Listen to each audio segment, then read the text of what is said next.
Shalom sahabat yang dikasihi Tuhan Yesus, puji Tuhan kita bertemu kembali dalam kasih-Nya. Apa kabar Bapak Ibu Saudara? Sehat selalu dan tetap bersukacita dalam Tuhan. Terima kasih buat Bapak Ibu Saudara yang senantiasa mendukung dan memberikan motivasi dan selalu mendoakan pelayanan kami selama di Aceh. Ya, puji Tuhan, kali ini saya akan mereaksi sebuah pernyataan seorang ustadz ya, yang berkata, sebaik-baik orang kafir, sesantun-santun orang kafir, dan secerdas-cerdas orang kafir tetap masuk neraka. Meskipun dia baik, meskipun dia santun, kehidupannya berpengaruh, tetap masuk neraka. Kita dengar video ini. Apakah orang yang baik sekali namun bukan Islam itu masuk surga ataukah neraka? Pasti neraka. Kenapa bisa pasti? Berdasarkan nas dari Al-Quran, hadis Rasul. Allah Subhanahu wa taala berfirman dalam Al-Qur'an, "Wa qadimna ila ma 'amilu min 'amal faja'alnahu haba'an mantsura." Dan kami hadapkan amalan-amalan orang kafir di hari kiamat, maka kami jadikan amalannya tersebut seperti debu-debu yang berterbangan. Tidak akan diterima. Sebaik apapun, sedermawan apapun, sesantun sopan apapun, syarat mutlak diterima amal, iman, tauhid, akidah. Rasulullah SAW pernah ditanya oleh Aisyah radhiyallahu anha, riwayat Muslim. Wahai Rasulullah, Ibnu Jud'an, orang di masa jahiliyah, dia sering menyambung hubungan rahim, memberi makan kepada orang miskin. Apakah amalannya tersebut bermanfaat di akhirat? Maka kata Rasulullah SAW, la yanfa'uh, tidak bermanfaat untuknya, karena dia belum pernah selama hidupnya beriman kepada Allah, dia belum pernah berdoa kepada Allah agar diampuni dosanya oleh Allah Subhanahu wa taala. Ya, orang kafir biar juga dia kerjakan perintah ibadah, tidak akan diterima oleh Allah Subhanahu wa taala. Kalau masih ingat, tentu ada riwayat Ibnu Jud'an dalam riwayat Bukhari Muslim, di mana Aisyah berkata, ya Rasulullah, bagaimana dengan Ibnu Jud'an? Tidak ada yang tidak kenal dia. Ibadahnya, kalau dalam Islam ini luar biasa ibadahnya orang ini. Artinya suka sekali bantu orang susah. Kalau masih ingat kisahnya, saya pernah bilang Ibnu Jud'an ini sampai terkenal suka membakar api unggun depan rumahnya, walaupun tengah malam, untuk memberikan gambaran kepada para musafir dan yang butuh bantuan untuk datang ke rumahnya walaupun tengah malam. Suka silaturahim, suka sekali membantu orang, suka senyum dengan orang. Jadi kalau dalam Islam ini akhlak yang baik. Tapi dia meninggal tidak sempat beriman. Kata Aisyah radhiyallahu anha, ya Rasulullah, Ibnu Jud'an, tidak ada yang tidak tahu kebaikannya. Apakah bermanfaat buat dia? Kata Nabi SAW, sama sekali tidak. Karena dia belum pernah beriman kepada Allah. Jalan-jalan ke negeri kafir itu haram kata para ulama. Kecuali boleh kita pergi ke negeri kafir kalau ada kebutuhan saja. Adapun hanya sebatas jalan-jalan nggak boleh kata para ulama. Banyak ya di antara kita ini, bahkan terkadang udah ngaji pak, ya udah ngaji, mau kemana? Mau jalan-jalan, kemana? Ke Hongkong, widih, ke Hongkong. Mau kemana? Ke Paris, wih, masya Allah. Mau kemana? Gak usah jauh-jauh lah. Di Indonesia juga banyak kok indah-indah. Ngapain jauh-jauh, habis duit nggak ada manfaatnya. Mubazir innal mubadzirina kanu ikhwana syayatin. Ya. Sebenarnya pernyataan seperti ini bukanlah pernyataan baru ya. Ini adalah pernyataan yang lama dan sering diulang-ulang supaya orang-orang kafir itu tahu diri. Orang-orang kafir adalah orang-orang yang di luar Islam ya. Dan kenapa ini diulang-ulang? Ya, supaya orang kafir merasa rendah diri dan merasa dirinya tak berguna, akhirnya memilih Islam. Ya, pernyataan seperti orang kafir menjadi kayu api di neraka, pernyataan bahwa orang kafir akan disiksa, dan hanya orang kafirlah yang masuk neraka jahanam. Kenapa? Karena menolak Allah dan Rasulullah. Ya, tetapi saya kok jadi teringat ya, dulu masa saya masih remaja ya. Pernyataan seperti ini sering dilontarkan oleh para ulama dan juga guru agama saya dahulu. Orang kafir akan menjadi kerak api neraka atau kayu bakar di neraka. Tetapi dalam pelajaran-pelajaran yang kita pelajari, penemu ini orang kafir, orang-orang Yunani, orang-orang yang bukanlah beragama Islam. Dan banyak penemu-penemu sejarah-sejarah yang berguna bagi semua umat manusia itu dilakukan oleh orang-orang kafir. Saya berpikir pada masa itu ya, Terus apa mereka masuk neraka? Nah, kita yang dulunya masih satu kepercayaan dengan para ustadz yang tadi, berpikir begini, saya berpikir begini, waktu saya masih di agama yang lama. Terus manfaatnya kita ini apa bagi dunia? Karena saya berpikir juga begini, saya rasa orang yang beragama, yang bertuhan yang benar itu adalah orang yang mampu bermanfaat bagi dunia ini. Nah, orang-orang seperti yang tadi itu, yang mengatakan orang kafir, ya orang-orang Kristen lah di situ sahabat ya, masuk neraka. Sementara mic yang dia gunakan dan alat-alat pengeras suara yang dia gunakan itu buatan orang kafir. Apa iya saudaraku? Sebegitunya Tuhan yang kita anggap adalah Tuhan yang benar dulunya. Nah, kenapa itu bisa terjadi? Apa penyebabnya?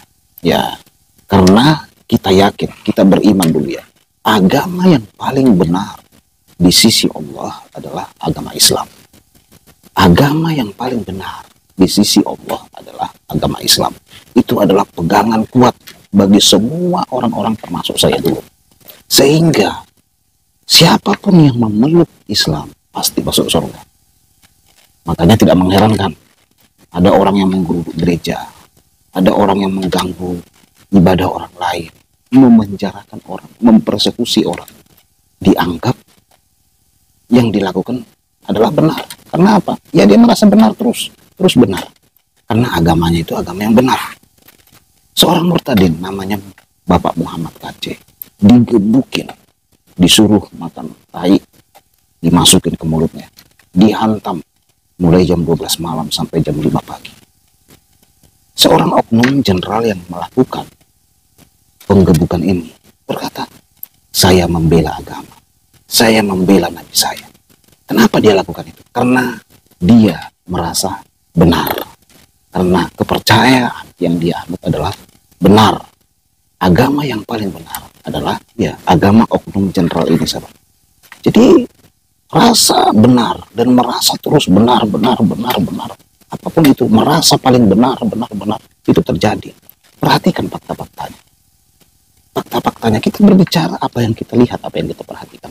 Contoh, ketika mereka menghina-hina Rasul Paulus, mengolok-olok Rasul Paulus, terus datang orang Kristen menanggapi, dianggap penistaan. Sementara mereka yang menghina-hina Rasul agama lain dianggap dakwah. Saudara ingat ketika Zakir Naik datang ke Indonesia, itu adalah bagian dakwah loh. Zakir Naik datang ke Indonesia hanya untuk menghina-hina, menista-nista agama Kristen, mengolok-olok Alkitab, merendahkan Alkitab. Tetapi itu dianggap bagian dari dakwah.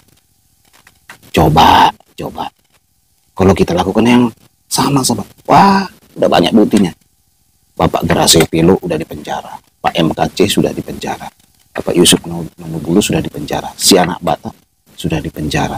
Banyak apologet sudah pada dipenjara, sahabat, oleh karena menjawab tuduhan-tuduhan itu. Sementara orang yang merendahkan, menghina Kristen aman, malah diberikan award, diberikan penghargaan oleh MUI karena dianggap dakwah. Itulah sahabat yang terkasih, kenapa mereka begitu? Karena agama yang mereka anut adalah agama yang benar. Jadi apapun yang mereka lakukan, mereka merasa terus benar. Perhatikan itu sobat, perhatikan. Lihat sobat. Ketika mereka itu menginjak-injak Alkitab, mengolok-olok, membakar Alkitab, membakar gereja, mereka merasa tidak bersalah. Dan ada oknum-oknum yang membela. Gitu loh. Tetapi kalau satu Al-Quran diganggu sebab seluruh dunia, negara Islam akan berteriak merasa terjolimi. Kenapa? Karena merasa dirinya benar. Kalau membakar Alkitab, tidak masalah, kitab orang kafir. Membakar gereja, mengganggu ibadah orang lain, tidak masalah, itu ibadah orang kafir. Tapi kalau dibalas, wah ini penghinaan, penistaan. Karena apa? Dia merasa benar. Agama yang paling benar adalah agama mereka. Jadi mereka terus merasa benar. Contoh lagi kalau kita lihat ya, di berbagai daerah. Contoh seperti di Aceh atau di Padang. Kalau ada orang murtad dari Islam, banyak dari antara mereka tidak boleh pulang kampung.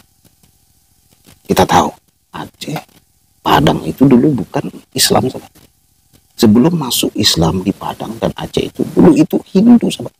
Banyak peninggalan orang Hindu di sana. Adakah orang Hindu ngamuk-ngamuk ketika pada masa itu orang Hindu pada murtad dari Hindu masuk ke agama Islam? Adakah? Tidak. Tapi lihat faktanya sekarang.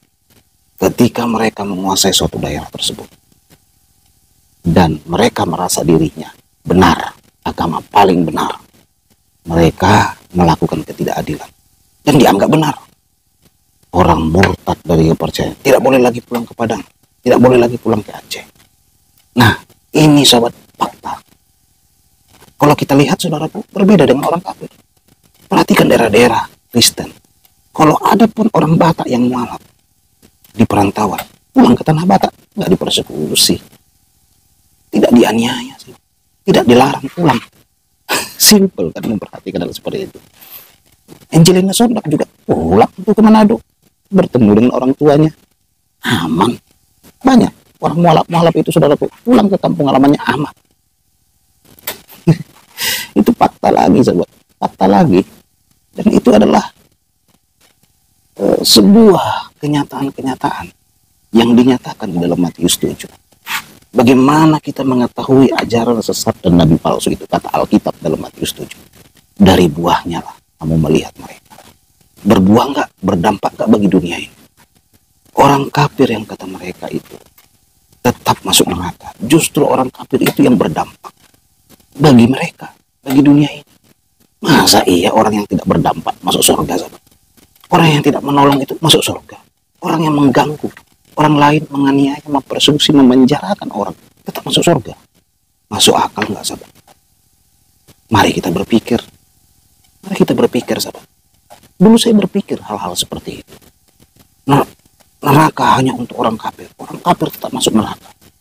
Yang ngomong ini menggunakan produk-produk buatan yang dia hina-hina tadi. Kecuali nih, Bapak Ustadz tadi, semua umatnya memang berdampak dan bermanfaat bagi semua manusia di dunia ini. Dia ngomong gitu, oke. Memang ada buahnya, kan kita lihat dampak mereka di dunia ini. Nah, kalau kita lihat, saudaraku, perhatikan saja Afghanistan apa manfaatnya. Pakistan ribut sesama mereka. Orang ketakutan ke sana, sahabat. Mau berwisata, takut. Coba saudara lihat di Aceh itu ya. Aceh. Itu pantainya di Aceh itu, sahabat. Banyak yang indah-indah. Lihat di Google. Sahabat. Saya karena nggak sempat saja, karena pemberitaan kabar baik ini, nggak sempat saya berwisata ke sana. Dan waktu sudah pasti kurang, sahabat. Nggak sempat. Banyak tempat wisata bagus di sana. Tetapi tempat wisata-wisata itu kenapa tidak ramai? Seperti Bali, Danau Toba, Raja Ampat. Ya, karena isu di luar sana. Ya, nanti kalau ke pantai wajib pakaian agama, tidak boleh celana pendek.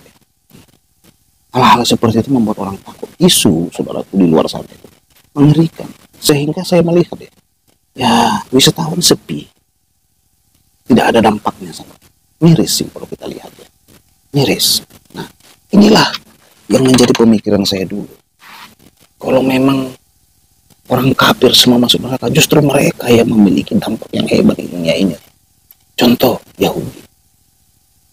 Yahudi, sahabat, adalah sebuah negara yang paling berpengaruh di dunia ini. Dan apa yang mereka ciptakan berdampak, berguna bagi banyak orang. Ciptaan-ciptaan orang kafir, ciptaan orang Yahudi, ciptaan orang Kristen, baik itu secara medis, baik itu secara pendidikan, ilmuwan, dan yang lain-lain, berdampak besar. Ya, berdampak besar bagi dunia ini. Dan mereka lakukan itu untuk semua golongan agama. Coba seandainya, sahabat, orang kafir itu berkata, tidak boleh gunakan temuan kami. Cobalah. Mobil tidak boleh digunakan. Kendaraan tidak boleh digunakan. Pesawat juga semuanya, sahabat. Tidak boleh digunakan. Apa mau naik unta ke mana-mana. Contoh simpel lagi kalau kita lihat baru-baru ini terjadi. Lihat, karena mereka terus merasa dirinya adalah agama paling benar, menggeruduk kuliner babi di Solo. Ada festival kuliner non halal di Solo, diprotes keras oleh mereka. Cobalah saudara pikir, makanan agama lain diurusin, sementara mereka tidak makan katanya. Mereka kan tidak makan, tapi mereka urusin. Mereka tidak tahu dampak dari penggerudukan ini. Bayangkan, itu para kuliner. Ada yang dari Kalimantan, ada yang dari Papua, ada yang dari Tanah Batak, ada yang dari NTT, ada yang dari Timur Leste mungkin. Mereka bayar harga dengan modal yang sangat luar biasa. Naik pesawat, bawa karyawan, alat-alat semuanya, saudara. Demi festival acara kuliner non halal yang ada di Solo. Mereka tidak pikirkan dampak modal dari semua itu. Kalau batal, bayangkan sahabat, mereka tidak pikir kerugian yang terjadi. Betapa besarnya kerugian yang terjadi atas orang-orang yang mengikuti festival tersebut. Mereka tidak pikir. Yang mereka pikirkan apa? Bagaimana agama kami ini paling benar. Itu saudara. Jadi karena adanya pernyataan agama paling benar, mereka terus merasa benar. Mengurusi hari raya agama lain, merasa benar. Mengurusi makanan agama lain, merasa benar. Tetapi kalau agama mereka, nabi mereka, makanan mereka diurusi, mereka menganggap itu sebuah penghinaan. Konyol kan? Konyol nggak? Kadang ya mohon maaf sahabat, kok masih ada orang yang mau mengikuti itu ya. Kadang saya heran sahabat, masih ada orang yang tinggalkan Yesus mengikuti hal yang seperti itu, dari yang pasti ke mudah-mudahan lagi. Lucu kan? Lucu sahabat. Masa yang sudah pasti masuk surga jadi mudah-mudahan masuk surga? Contoh simpel begini ya. Ini yang terakhir saya kasih ilustrasi lagi. Ketika saudara melamar kerja, terus setelah beberapa hari datang surat kepada saudara, selamat Pak, Anda mudah-mudahan diterima di perusahaan ini. Coba, apakah saudara diterima? Itu pernyataan yang tidak pasti, isi suratnya tidak pasti. Contoh, bentar lagi Bapak Presiden Prabowo dan Gibran akan dilantik.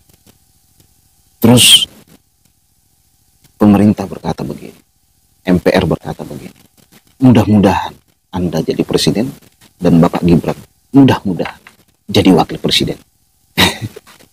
Kan mungkin Pak Prabowo dan Pak Gibran akan marah sama, kok mudah-mudahan katanya. Nah, itu saudara yang terkasih. Itulah ilustrasi-ilustrasi yang bisa sampaikan, itu sebuah fakta-fakta yang terjadi. Kenapa mereka terus menyatakan itu? Supaya saudara, orang-orang kafir seperti saya, itu malu jadi orang kafir dan akhirnya memeluk agama. Dan saya mau katakan hari ini, dengan cara Anda menjadi orang kafir, Anda akan menemukan keselamatan. Dengan Anda murtad, Anda akan menemukan keselamatan. Jangan malu jadi kafir di negeri ini. Jangan malu murtad di negeri ini. Dengan cara itu, Anda akan menemukan jalan kebenaran dan hidup. Yohanes 14 ayat 6. Tuhan Yesus memberkati kita semua. Shalom.